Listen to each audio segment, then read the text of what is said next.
el médico divino. Y a propósito de Grace Health Day, el Día de la Salud que ofrecemos a la comunidad, este último versículo, versículo 17, es justo el lema que tenemos en la camiseta. Él es el médico divino, Él es el que vino a salvar, y a salvar lo que se había perdido. Él vino a sanar, como para anunciar, para confirmar que Él era el Mesías.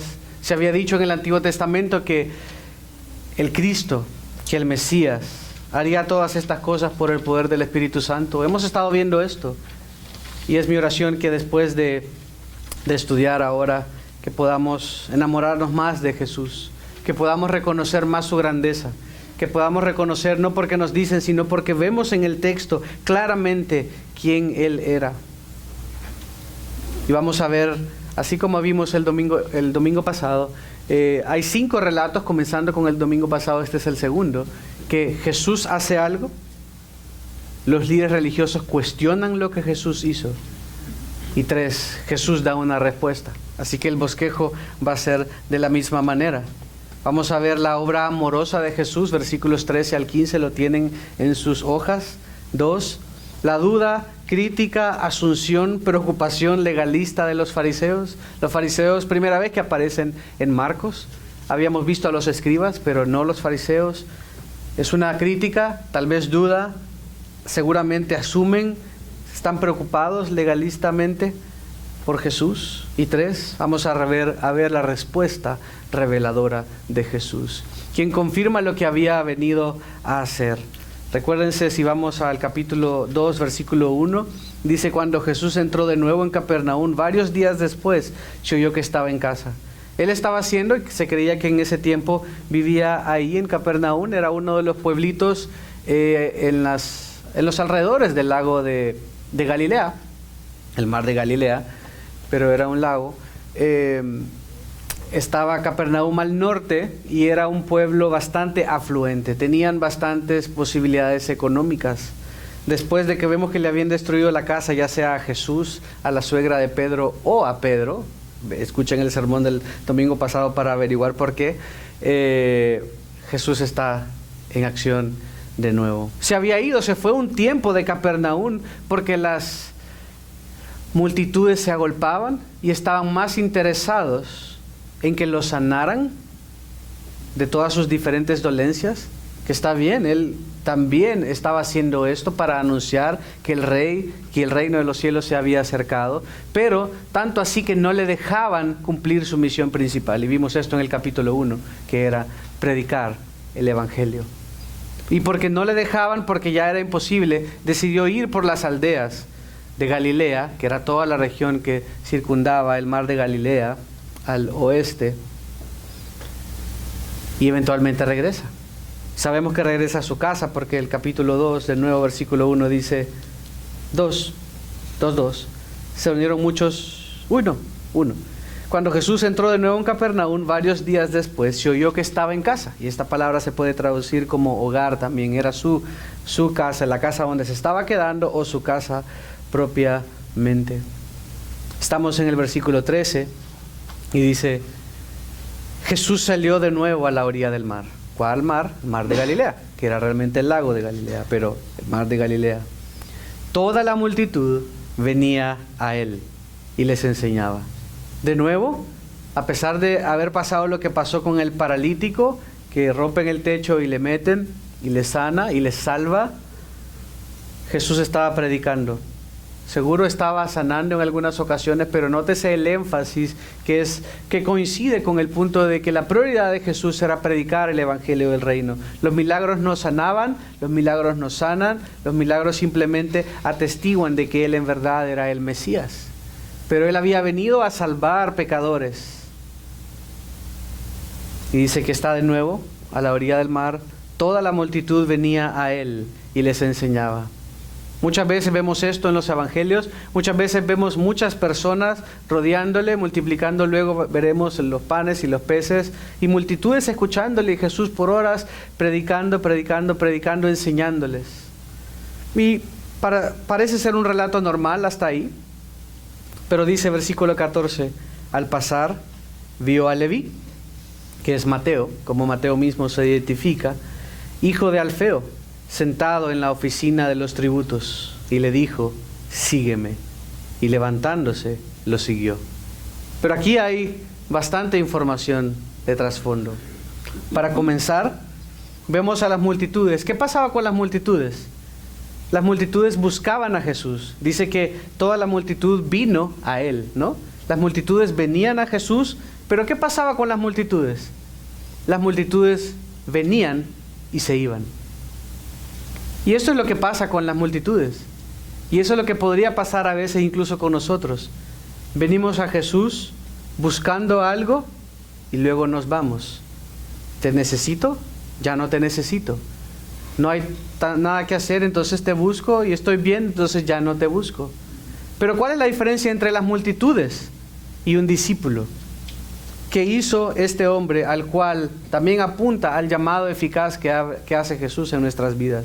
Cuando el Espíritu Santo nos convierte y nos pasa de muerte a vida, se llama en teología ese llamado eficaz. ¿Por qué? Porque siempre es eficiente. ¿Por qué? Porque las ovejas oyen la voz del pastor y le siguen. Y cuando el Señor llama salvíficamente a alguien, las ovejas, cuando están listas, cuando es el tiempo del Señor, oyen su voz y le siguen. Sucedió así con este hombre que era despreciado. ¿Qué hizo? Le siguió permanentemente. La multitud viene a Jesús a buscar algo, sea panes, sea una buena enseñanza, me entretiene, es divertido, nunca había escuchado esto, pero no voy más allá y luego me vuelvo a mi casa. ¿Qué hace el discípulo? Le sigue para siempre. Y ahí surge una pregunta, vamos a meditar después en algunas preguntas, pero ¿eres tú parte de la multitud viniendo a Jesús para pedir algo y luego te vas? ¿O estás siguiendo permanentemente a Jesús, siguiéndole por donde va? Es para pensar. No pierdan Marcos, pero mire el relato de Lucas.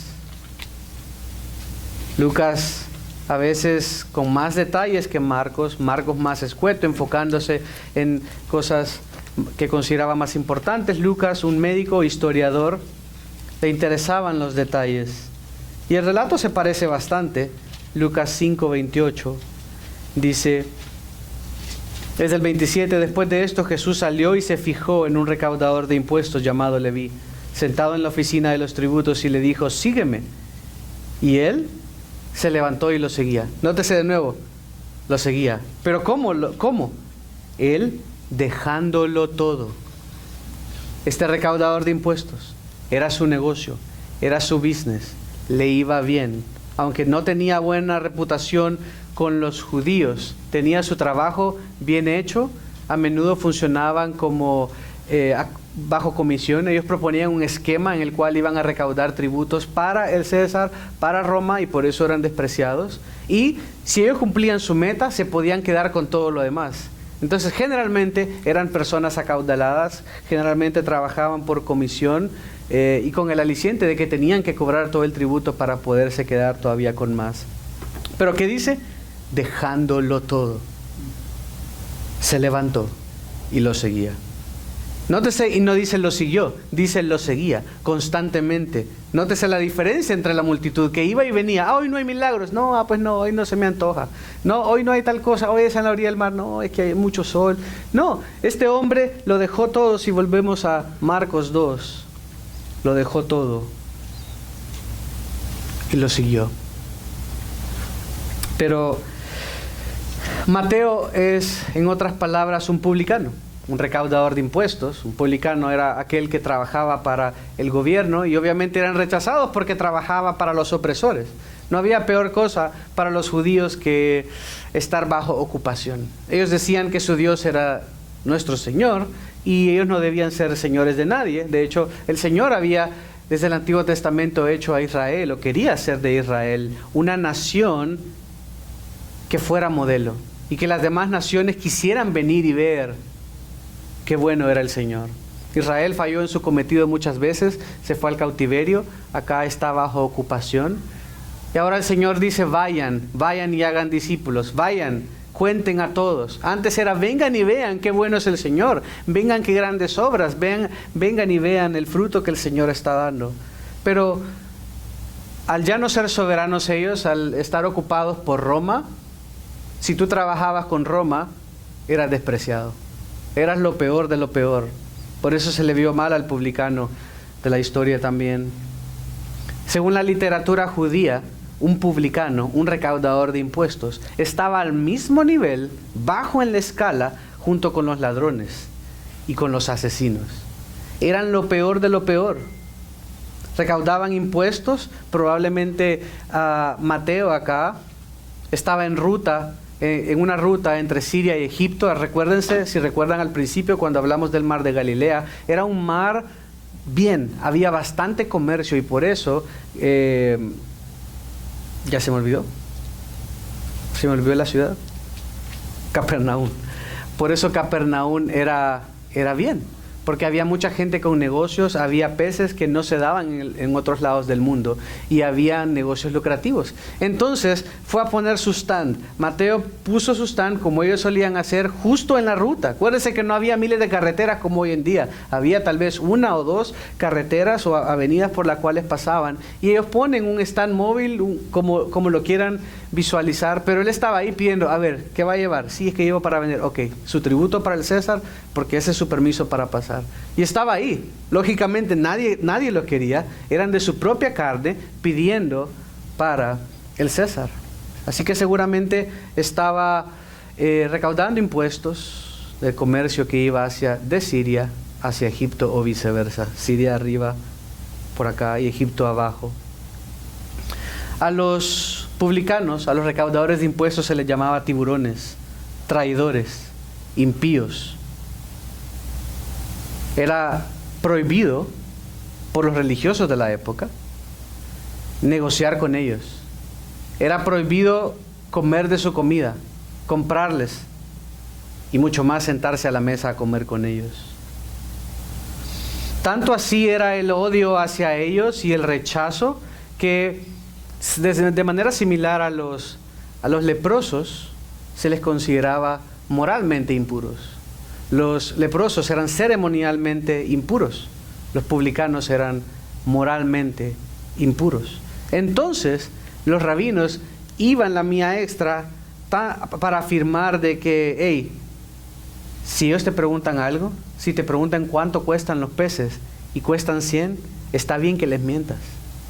Está bien que transgredas la ley porque estos son pecadores y hombres malos. Entonces te damos permiso para que mientas. No podían entrar a la corte, no podían entrar a la sinagoga, no eran bienvenidos. Eran lo peor de lo peor para su propia gente. Pero tenían plata, eran acomodados, era un negocio. Mateo dice que dejó todo. Dejó todo. Todo lo que tenía. Jesús no dice, ¿se acuerdan con el relato anterior? Si vamos a Marcos capítulo 1.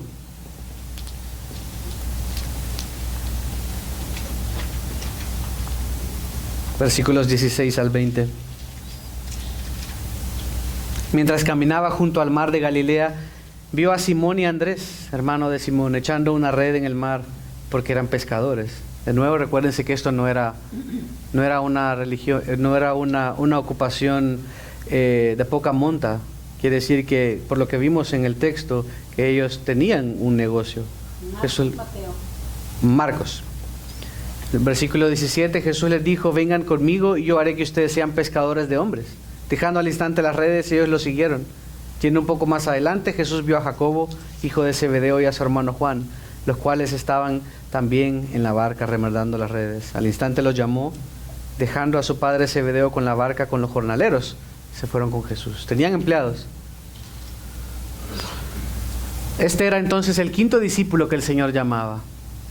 A los otros les dijo, los voy a hacer pescadores de hombres. Recuérdense que en ese entonces dijimos, el Señor no les estaba proponiendo que eran pescadores y ganaban casi nada y Él les iba a dar una profesión superior, sino que les iba a dar una profesión superior en el sentido de lo que iban a hacer, pero no que iban a ganar más. Pero a Mateo no le ofrece nada, solo se le acerca y seguro Mateo había escuchado de él, seguro había tal vez creído en él, no lo sé, podemos solo hipotetizar. Pero le dice, sígueme, y dice que al instante ese cofre lo dejó ahí, ese stand lo dejó ahí, no le importaba, dije, solo déjeme, le entrego este dinero al César, que dice que lo dejó todo y se fue. Un discípulo sigue permanentemente. Veamos el punto número 2. La duda, la crítica, la asunción, la preocupación legalista de los fariseos. Los fariseos se mencionan por primera vez en Marcos acá. Eran descendientes espirituales de Hasidim. Hasidim, ese término en hebreo es usado en los Salmos y quiere decir fiel. Fariseo quiere decir fieles. Eran sumamente devotos a la ley. Eran hombres que buscaban vivir en santidad, supuestamente, y tenían un compromiso a una vida radical de separación. Entonces, les digo esto para que entiendan el drama en la historia. Jesús llamando un tipo que es lo peor de lo peor, traidor, que sangraba a sus compatriotas por ganancia personal. Obviamente era considerado impuro. Y estos tipos eran los más celosos. Los fariseos eran los más celosos, seguidores de la ley. Habían hasta categorizado las leyes y todo esto, debemos seguir, todo esto no debemos hacer, porque eran celosos y querían ver cómo en la práctica podían ayudar a la gente para que vivieran santamente. Y esto es lo que hace la religión: hagas, no hagas. Te hace una lista de pasos que debes hacer, y entonces si fallas y no lo haces, te sientes mal porque no lo hiciste. Tenían un compromiso, una vida radical de separación. Y esto es bueno, deberíamos apartarnos del mundo en el sentido de no buscar el pecado. Queremos y debemos vivir vidas santas, pero esto era legalismo. Vamos a verlo a continuación. Era legalismo extremo y querían que todo el mundo se conformara no a la escritura, sino a las reglas que ellos mismos habían diseñado. Y tenían escribas, por eso dicen los escribas de los fariseos, tenían escribas que se dedicaban a estudiar el texto y ver qué más mandamientos debían tener para cumplir con un checklist. Estos tipos eran los más devotos, eran los que más buscaban ser santos y presionar a la gente, pero eran una minoría, pero eran autoridad y tenían su peso. Entonces, ¿por qué digo duda, crítica, asunción, preocupación legalista? Porque eran legalistas, como vemos en el texto. Eran legalistas, pero bueno, presentan ante el Señor una duda. Tengo duda, ¿por qué estás haciendo esto si nosotros deberíamos apartarnos de esta gente? Porque moralmente ellos son impuros. Al mismo tiempo está escondida ahí una crítica, este que dice que conoce la ley, ¿cómo está haciendo esto? ¿Qué es lo peor? Pero también hay una asunción. También está asumiendo que, y esta es la asunción, ellos pensaban que si se sentaban a comer con los publicanos y los pecadores, como dice el relato a continuación, ellos se iban a contaminar. Ellos sentían que sentarse a comer con estos hombres impuros iban a contaminarlos. Estaban asumiendo que lo que pensaban iba a ser lo mismo con Jesús, cuando Jesús era completamente puro y Él no se iba a contaminar si no había venido a salvar. He ahí lo del médico divino. Vamos a hablar un poco más de esto. Preocupación también, porque es como, mira, tú que conoces la ley, hablas muy bien y sanas y pareces ser enviado de Dios, pero te estás sentando con esta gente y no se ve bien, no se ve bien. Versículo 16. Cuando los escribas de los fariseos vieron que él comía con pecadores, me salté el 15, ¿verdad? Me salté el 15. Y sucedió que estando Jesús sentado a la mesa en casa de Leví, muchos recaudadores de impuestos y pecadores estaban comiendo con Jesús y sus discípulos, porque había muchos de ellos que lo seguían. Seguramente varios de ellos creyeron, y nótese que los diferencia de la multitud, porque dice muchos de ellos le seguían. Lo que estamos viendo era básicamente una celebración de salvación. Era una fiesta de conversión. Mateo había entendido, había seguido a Jesús, y muchos de los que habían creído y seguido a Jesús también habían venido. Y entonces, como era lógico, vinieron a la mesa. Sucedió que estando Jesús sentado a la mesa y sus discípulos estaban comiendo, y comían no sentados, comían recostados. Si recuerdan la escena de la Santa Cena, estaban cómodos, estaban celebrando. ¿Había mesa? A veces sí, a veces no. Entonces, estaban celebrando con pecadores. ¿Por qué? Porque Él había venido a salvar a los pecadores. Porque Él había venido a dar su vida. Entonces surge la crítica. ¿Qué está haciendo este hombre con estos impuros? ¿Qué está haciendo celebrando con estos hombres? Porque el texto claramente, y a ojos de ellos que los conocían, dice, está con un montón de publicanos, está con un montón de pecadores compartiendo el pan. ¿Por qué? ¿Por qué Él come, versículo 16, y bebe con recaudadores de impuestos y pecadores? ¿Por qué Él come y bebe? ¿Por qué Él está teniendo comunión con esta gente de la cual nosotros no deberíamos tener comunión? Porque nosotros tenemos un estatus, y nosotros somos religiosos, y nosotros hemos conocido más a Dios, y nosotros cumplimos la ley, y todas estas cosas no lo hacemos, y entonces nos jactamos y nos regordeamos y andamos caminando por las calles porque somos santos. Y si en aquella cuadra hay un leproso, yo no me acerco, y si en aquella hay un recaudador de impuestos, tampoco me acerco, porque yo no quiero ser impuro. Estos hombres estaban buscando de la manera incorrecta la salvación. Era una salvación por obras. Ellos estaban tratando hacer y no hacer para alcanzar, cuando Jesús estaba tratando de alcanzar a aquel que se había perdido, tocando al leproso que nadie quería tocar, acercándose y llamando a salvación y a seguirle a los hombres más despreciados.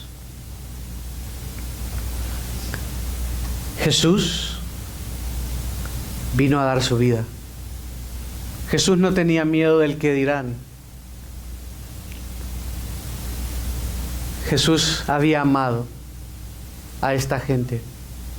Jesús se sentó no para contaminarse, sino para predicarles. Jesús se sentó porque sabían que ellos eran los que tenían más necesidad. Jesús se sentó porque era una fiesta de celebración que Mateo estaba ofreciendo, tal vez por la salvación que él había visto, que había tenido, porque entendió que él era el Mesías y entonces estaba feliz. Aunque nótese, dejó todo y debía ese dinero seguro, dejó la fuente de su ingreso, pero hizo fiesta. Y vemos esto constantemente, como lo que para el mundo no hace sentido es motivo de regocijo para el cristiano. Como cuando el papá del hijo pródigo celebra porque su hijo regresa, y tiene la fiesta que no lo merecía, pero su hijo había regresado. Pensaba que estaba muerto, pero estaba vivo, y celebra y se regocija. ¿Cuál fue la respuesta de Jesús? Versículo 17. Al oír esto, Jesús les dijo: los que están sanos no tienen necesidad de médico, sino los que están enfermos. No he venido a llamar a los justos, sino a pecadores.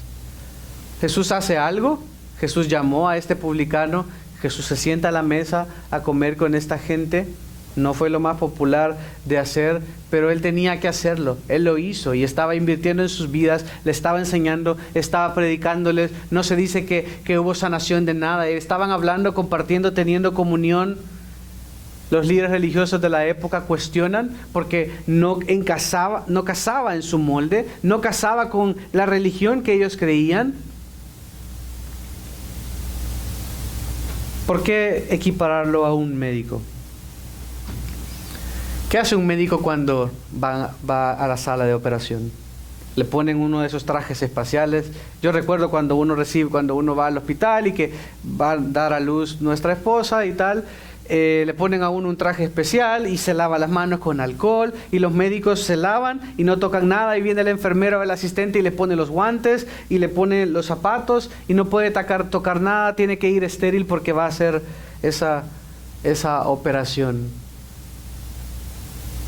De la misma manera Jesús, Él no iba a contaminarse, Él se preparó y él, por el poder del Espíritu Santo, había vivido una vida santa, una vida en preparación para esto. Él no estaba contaminándose, a diferencia de los líderes religiosos que pensaban que al sentarse se iban a contaminar, casi como que fuera una lepra moral. Jesús dice, es que no por sentarme con ellos y predicarles el Evangelio me voy a contaminar. Al contrario, lo que yo les estoy diciendo es lo que necesitan para ellos ser purificados. Y demuestra el poder de Dios, el poder del Evangelio.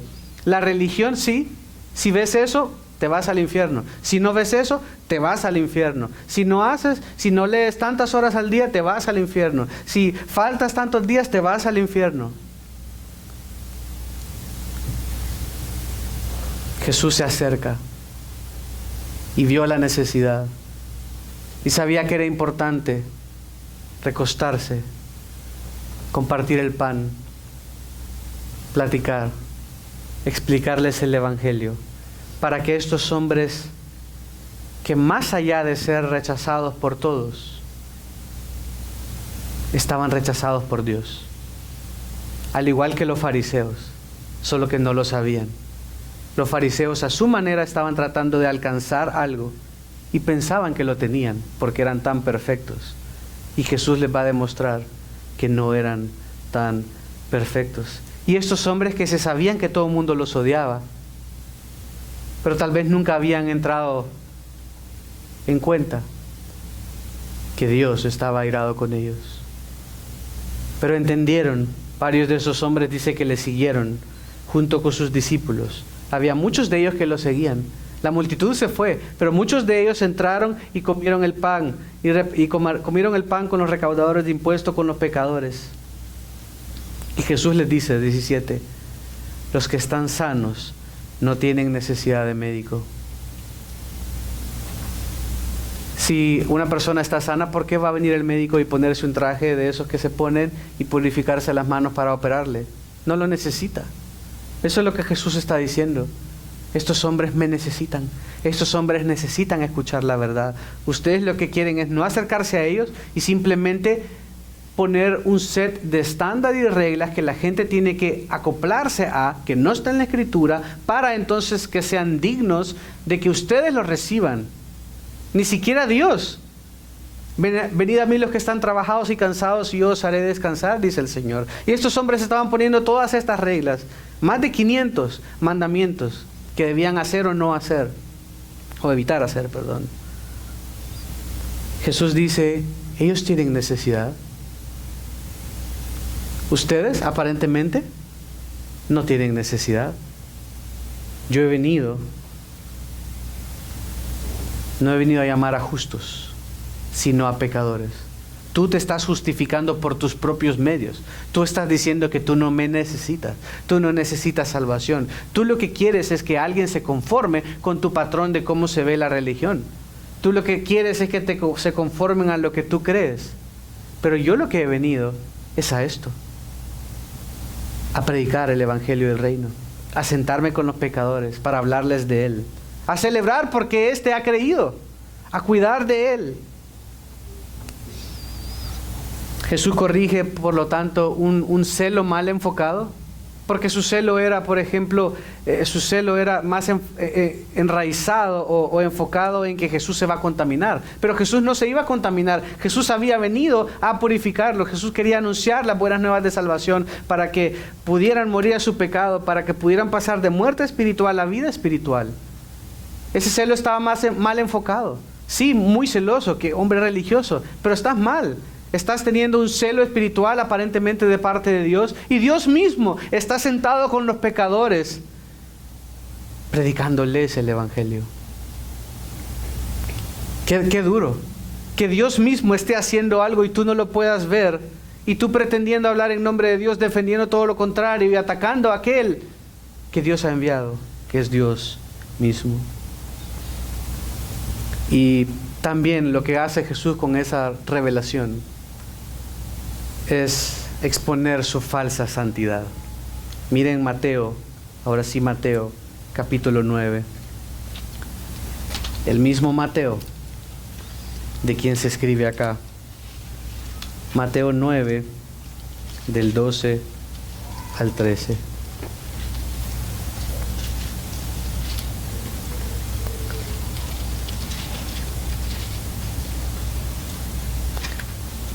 Al oír Jesús esto, dijo: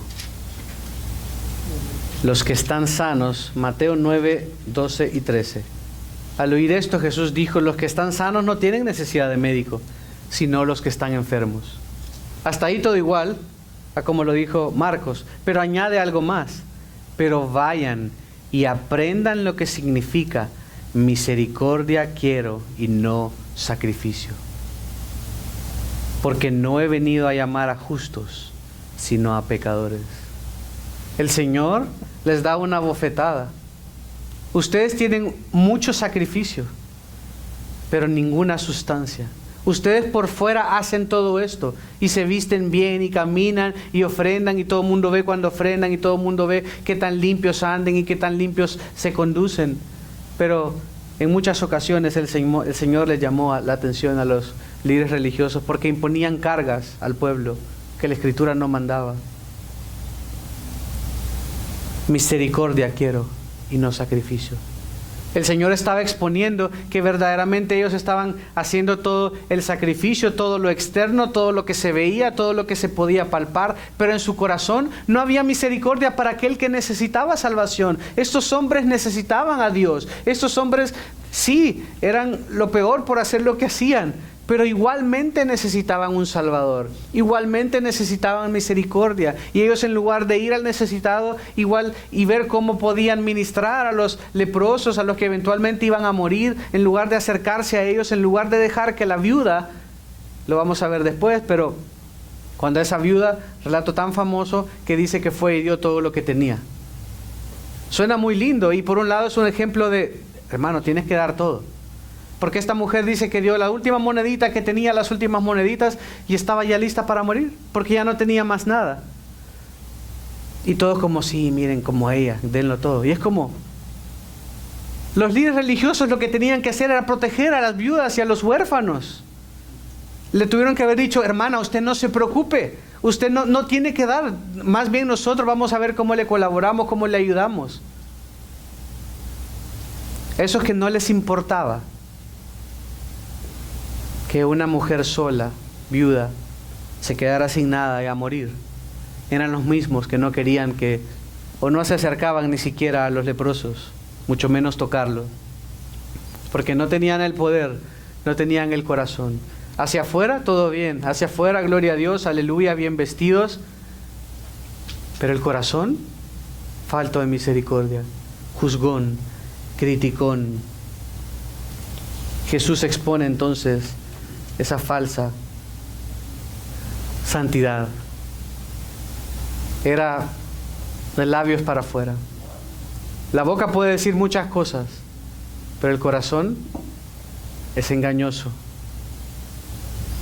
Y hermano, en esta mañana te hago algunas preguntas. ¿Estás siendo tú parte de la multitud? ¿Eres tú como esos del montón? ¿De los que vienen a Jesús para pedir algo y luego te vas, ya sea porque lo tuviste o no lo tuviste? ¿O estás siendo realmente un seguidor de Jesús?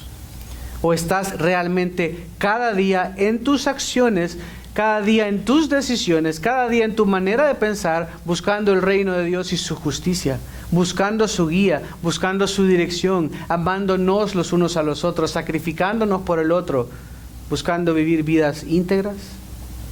¿O es como ir al Starbucks, es como ir al McDonald's? Por favor, me da un combo 3 sin cebolla, con Coca-Cola, aros de cebolla, por favor. O me da un smoothie frappuccino, todas esas cosas que sí dicen que yo no entiendo nunca.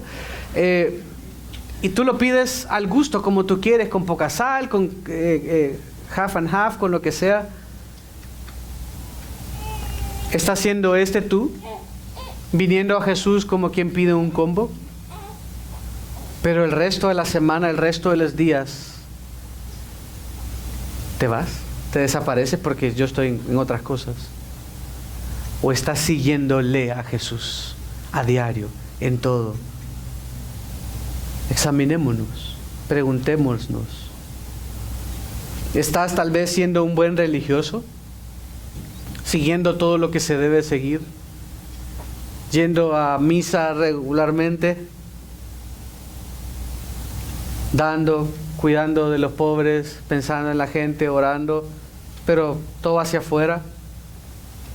¿O estás gozándote de ver la salvación de Dios? Los religiosos tuvieron que haberse gozado de que Jesús se había acercado a ellos. A lo vil, a lo menospreciado vino Él para hacer de lo que no es algo importante. Fácilmente se nos puede pasar la vida siendo buenos religiosos,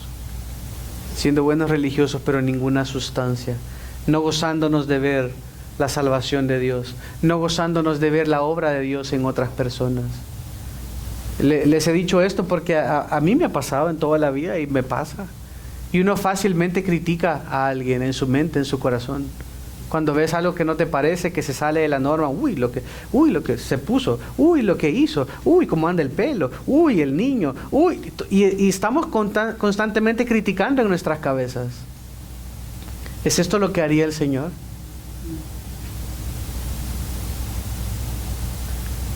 ¿Qué tal si vemos algo, una falta, un pecado, sí, lo que sea? ¿Qué tal si esa mamá vino con el pelo así? Porque prefirió venir a la casa del Señor que arreglarse porque los niños botaron la leche, el perro la mordió, se cayó el huevo. Y un ejemplo cómico. Pero ¿qué tal si oramos por este hermano, por esta hermana cuando vemos una falta? Señor, ayúdale.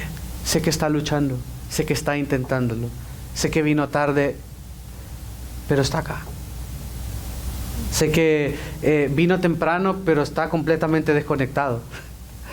Pero está acá, Señor, está escuchando. Que podamos orar los unos por los otros, amarlos. Que podamos buscar oportunidades para conocernos más, para amarnos más, para pedir al Señor, para hacer... Eso es lo que es la iglesia. Eso es lo que es la verdadera iglesia, cuidándonos, no poniendo reglas.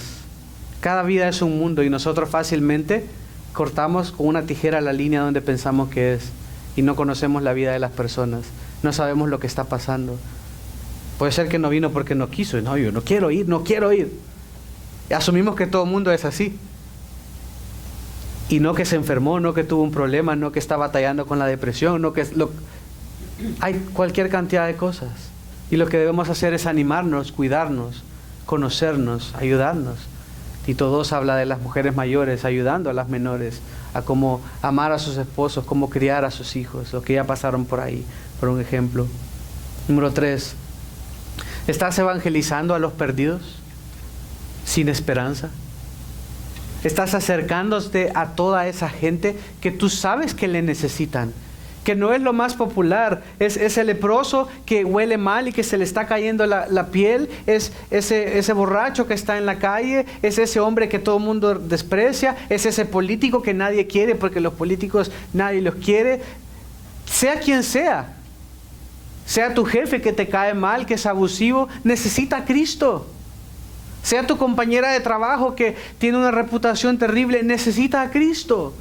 Todos necesitan a Cristo y que podamos tener la sensibilidad de no tanto hacer obras.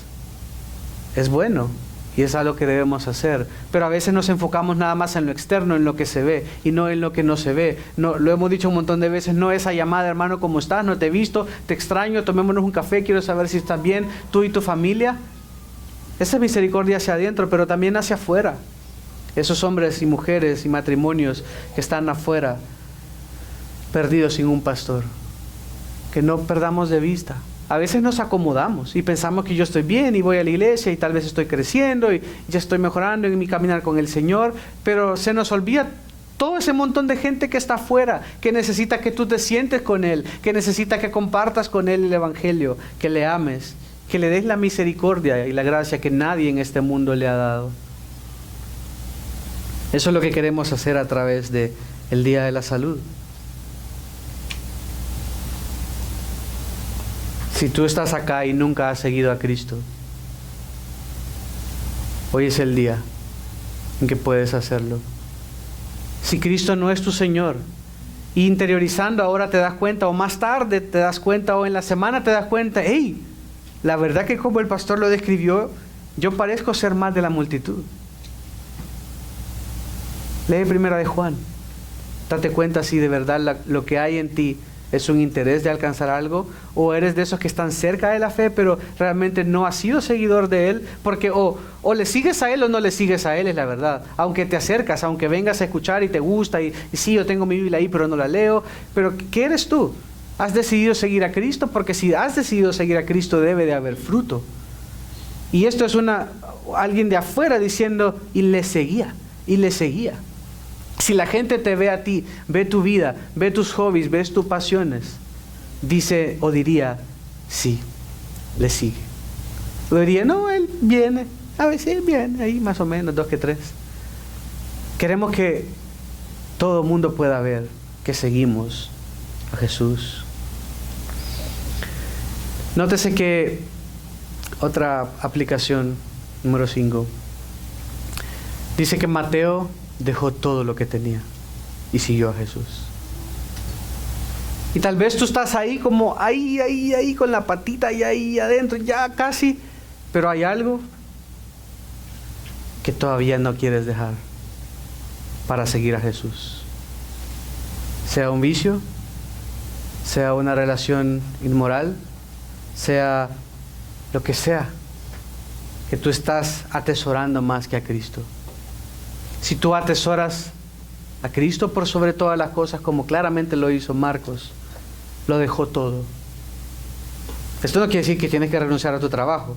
No quiere decir que ya no voy a estudiar, ya no voy a hacer nada, solo voy a pasar en ayuno y oración en la iglesia todos los días. No.